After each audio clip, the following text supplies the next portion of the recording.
Linux, it's easy to install because it's free. It is. You can probably download it off the internet and it'll probably take 5 minutes.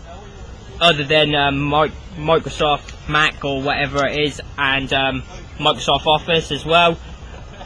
Only needs 128 gigabytes and a 512 storage really to install it, and up to a Intel processor or AMD, which does 500 megahertz.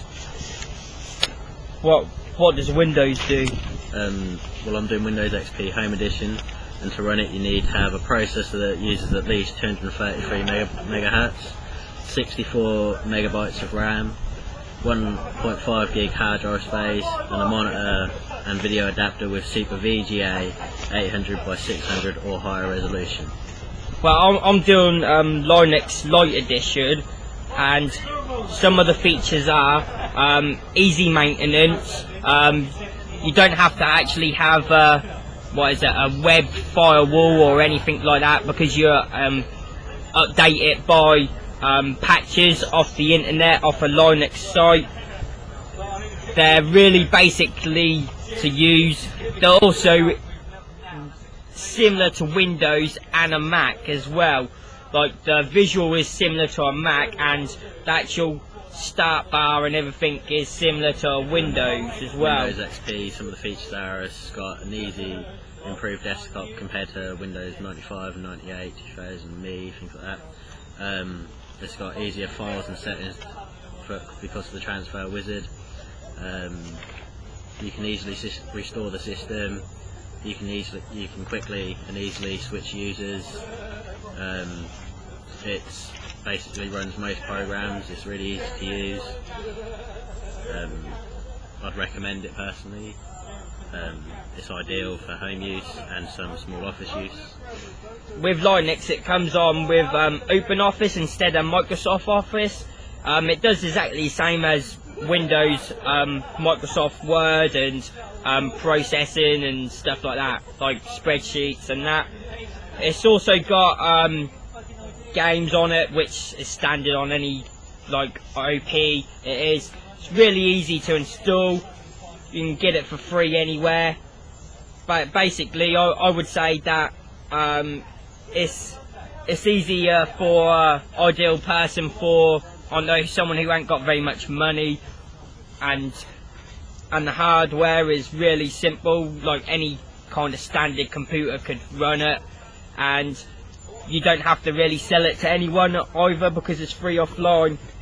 The Microsoft Windows XP Home, basically you've got everything you need. You've got calculator, you can get Microsoft Office, some come with it, like when you buy a computer with XP, with Microsoft operating system come with Microsoft Office, but most don't. It's compatible. You get Word, calculator standard on the XP. It's like hasn't really changed much since the 95 edition. And you get a firewall standard with it, but personally I use a different one. I've got my own on there.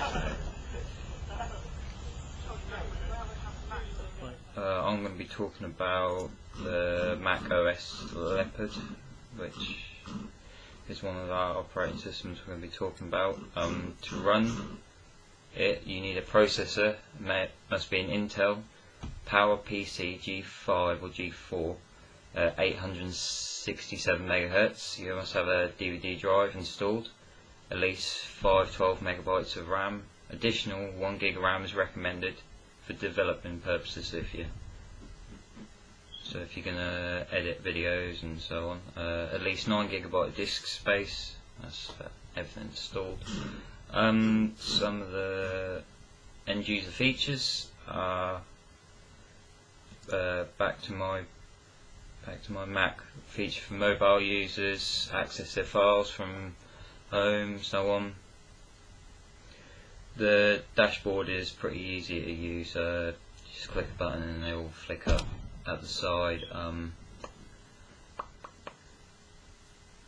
Mail enhancements include additional RSS features, so you can get your latest news, so on, quickly. Parental controls include the ability to place restrictions on internet websites. If you don't want your kids to go on bad websites, you can stop them. Bluetooth.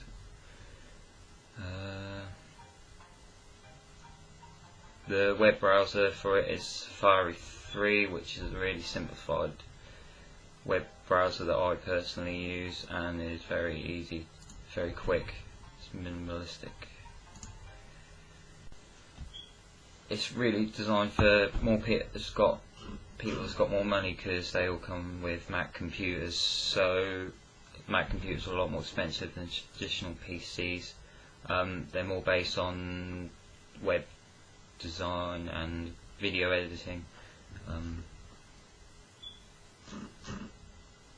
People that are going to use this are going to be more video editing people, because the programs on it it's more set up for it than Windows or Linux. It's less widespread than PCs and Linux, because the price of the actual all the PCs that normally come with it, nowadays Microsoft are actually using Microsoft Office on Mac, so if you are going to do a lot of Word documents, so on, that you can now easily, you aren't restricted from doing those kind of things.